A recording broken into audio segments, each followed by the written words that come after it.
샬롬. 오늘도 말씀과 묵상의 자리에 함께 나온 여러 성도분들을 환영하고 축복합니다. 오늘 함께 묵상할 말씀은 날마다 주께로 106쪽 이사야서 45장 1절로 13절까지의 말씀입니다. 큐티 영상을 보시기 전에 먼저 본문 말씀을 3번 정도 읽으신 후에 영상으로 함께 해주시기를 권면드립니다. 우리가 큐티를 할 때 기본적으로 확인해야 될 내용 중에 하나가 바로 GTA 이 세 가지인데요. 영어 G는 got, T는 text, A는 apply 이렇게 얘기할 수 있습니다. 이 본문 말씀을 통해서 나타나신 하나님이 어떤 분이신지 그 God 하나님을 확인하고 T, text 그 본문 말씀 가운데서 오늘 나에게 주시는 말씀 그리고 핵심적인 말씀이 무엇인지를 확인하고 마지막 A, apply 그 말씀으로 나에게 어떻게 살아가기를 원하시는지 구체적인 삶의 적용이 있어야 합니다. 오늘 말씀을 통해서도 하나님이 어떤 분이신지를 확인하고 핵심이 되는 말씀, 나에게 주시는 말씀, 그리고 삶으로 어떻게 적용할 수 있을지를 확인을 해보도록 하겠습니다. 그러면 오늘 본문에 나타난 하나님의 모습을 한번 찾아볼까요? 오늘 5절과 6절 말씀을 통해서 하나님께서 어떤 분이신지를 분명하게 말씀하고 있습니다. 오늘 본문의 5절과 6절입니다. 나는 여호와라 나 외에 다른 이가 없나니 나밖에 신이 없느니라.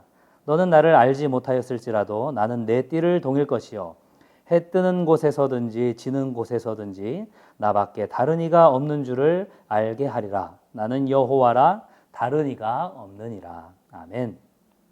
유일하신 하나님, 지어서 만든 우상과는 차원이 다른 감히 비교도 할 수 없는 그 전능하신 여호와 하나님, 그 여호와 하나님이라는 사실을 지금 이방 왕 고레스에게 말씀하고 계십니다.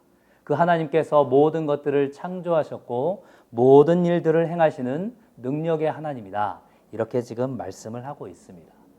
그런데 오늘 이 본문을 통해서 우리가 주목해야 되는 것 중에 하나가 하나님 자신을 드러내는 그 말씀을 전하는 그 화자를 받는 그 수신인의 입장이 바로 이스라엘 백성이 아니라 그 선지자가 아니라 이방 왕 페르시아 바사의 왕 고레스라는 점입니다.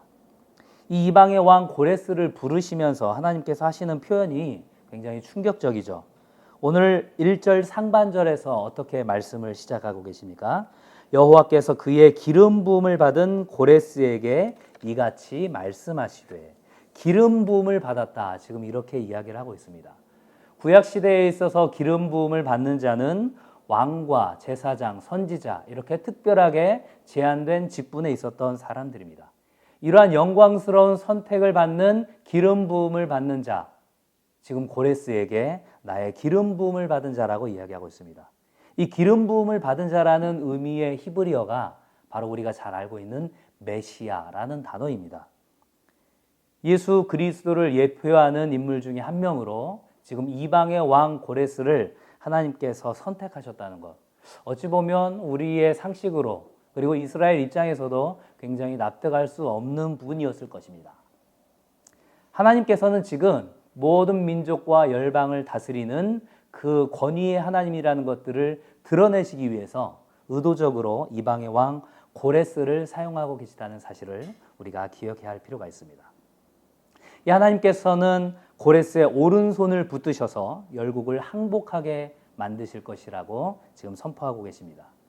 그 모든 것들을 창조하시고 모든 일을 행하시는 그 능력의 하나님께서 이 고레스라는 이방 왕의 오른손을 붙들어 주심으로 인하여서 이방 왕 고레스가 바로 여호와가 참 하나님이구나 라는 사실들을 깨닫게 될 것이죠.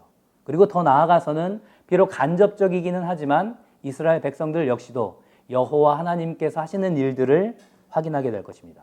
그리고 더 나아가서는 온 세계 열방이 여호와만이 유일하신 참 하나님이라는 사실들을 깨닫게 될 것이죠. 이렇게 하나님께서 하시는 일들을 불만을 갖고 있는 이들도 있을 것입니다. 이방 나라 입장에서는 그 이스라엘이라는 보잘것없는 나라를 하나님께서 왜 선택하셨는가 라고 불만을 제기할 수도 있을 것이고 이스라엘의 입장에 있어서도 그 이스라엘을 구원할 메시아로 이방 땅에 그 바사 왕 고레스를 사용하시는 이유가 무엇입니까? 라고 반문을 할 수 있을 텐데 하나님께서는 당신의 절대적인 주권을 이야기하시면서 두 가지의 비유의 말씀을 하고 계십니다. 바로 9절과 10절을 통하여서 두 가지 비유를 하고 계시죠. 첫 번째 비유는 무엇입니까? 9절에서 보는 것처럼 토기장이와 질그릇의 비유입니다. 지극히 작고 보잘것없는 그 질그릇 한 조각이 토기장이에게 아니 나를 왜 이렇게 만들었습니까? 이렇게 불평하면서 대드는 모습을 생각을 해보면 너무나도 어처구니가 없는 이야기겠죠. 이 사도 바울도 하나님의 이 절대 주권을 가지고 토기장이 비유를 들어서 이야기를 하고 있습니다. 바로 로마서 9장 20절과 21절의 말씀인데요. 제가 읽도록 하겠습니다. 이 사람아 내가 누구이기에 감히 하나님께 반문하느냐? 지음을 받은 물건이 지은 자에게 어찌 나를 이같이 만들었느냐 말하겠느냐? 토기장이가 진흙 한 덩이로 하나는 귀 쓸 그릇을 하나는 천이 쓸 그릇을 만들 권한이 없느냐? 토기장이가 무엇을 만들든지 그것은 절대적으로 토기장이의 주된 권한, 고유한 권한이라는 것이죠.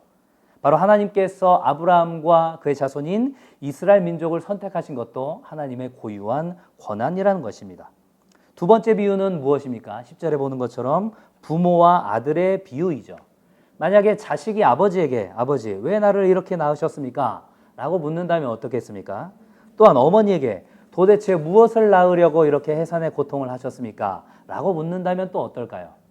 이 토기장이에게 대드는 질그릇처럼 그리고 부모에게 원망과 불평을 늘어놓는 그러한 자식의 모습을 생각하면 어떻습니까? 정말로 배은망덕하고 정말로 우리가 생각할 수 없는 그러한 모습, 패역된 모습, 바로 절대 주권을 향하여서 피조물인 우리가 하나님께 불만을 갖는 것이 바로 그와 같다라는 것입니다. 온 세상을 창조하시고 이스라엘을 인도하시는 그 하나님께서 하시는 일들을 피조물인 우리는 절대로 다 깨달을 수도 없고 이해할 수도 없다라는 것들을 기억해야 합니다.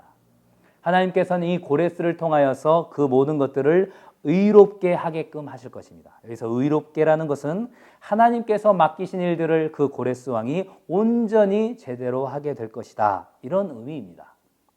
오늘 본문을 묵상하다 보면 폭풍 속에서 만난 하나님의 모습 가운데 참된 회개를 하면서 나아갔던 욥의 모습이 생각이 납니다. 자신이 당하는 고난의 이유를 알지 못했던 욥은 하나님의 그 절대 주권과 그 위대하심을 깨닫고 난 이후에 자신의 영적인 교만함을 회개하게 되죠. 그래서 수많은 고난 가운데 욥은 하나님을 이해하는 대신에 하나님의 절대 주권과 섭리에 순종하는 것이 바로 피조물 된 자신의 본분임을 깨달았던 것입니다. 오늘 말씀을 통해서 두 가지 정도를 적용했으면 좋겠습니다. 첫 번째는 이 하나님의 섭리는 우리의 이해가 아닌 순종이 먼저라는 거죠. 하나님께서 이방왕 고레스를 사용하신 것처럼 오늘을 살아가는 나를 통하여서 하나님께서 그 하실 일들을 기대하면서 하나님께서 원하시는 그 순종의 내용들을 적어보시기 바랍니다. 그리고 한 가지 더 적용하자면 우리의 진정한 메시아 되신 그 예수 그리스도의 재림과 심판의 날이 반드시 도래할 것이라는 것들을 생각하면서 종말론적인 관점에서 우리가 오늘을 이 땅에서 살아가는 마지막 날이라는 그러한 영적인 긴장감을 가지고 오늘 하루를 어떻게 살아가야 할 것인가, 그런 것들을 실제로 기록을 해보면서 말씀에 순종하면서 나아갈 수 있는 오늘 하루가 될 수 있기를 주님의 이름으로 축원합니다.